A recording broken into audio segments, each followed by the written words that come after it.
Okay, so my research project is on language shaming. So what I learned throughout this project is that language shaming is actually very present in our society. We see it almost every day on social media. We hear it from grandparents. We hear it from teachers. But the thing is language shaming isn't needed. It's not something that should be done. It's not something that people need to point out every single time you mess up with grammar or you mess up with sentence structure. Because fact of the matter is, grammar is always changing. It's not one certain thing. English is very much like us in that aspect, is everyone's completely different and we all bring something to the table. And that's why English has become such an extraordinary language, because we pull words from Latin, from Greek, from Spain, and a lot of our influence, especially here in the Valley, has been brought to us from Mexico, from the people that have crossed the border that we interact with every day. So my experiment that I conducted was trying to figure out whether or not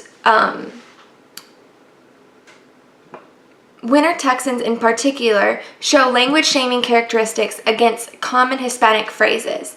These Hispanic phrases were given to me by a group of Hispanic ladies, and they knew that they weren't grammatically correct, but they also knew that they said them quite frequently.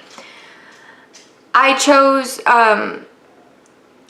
Winter Texans because they're a group that has yet to be researched when it comes to language studies, but they pose an interesting research because they have two residencies, and both areas of where they live will influence how they see grammatical errors.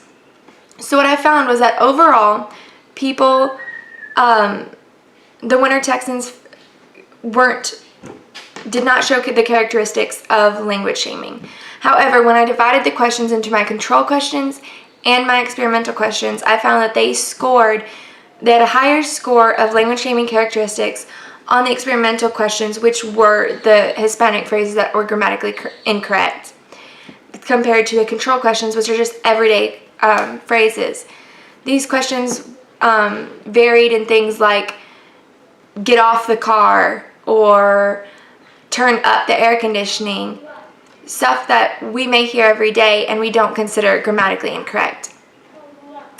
So this tells me that Winter Texans do pose some form of a language shaming characteristic against Hispanics.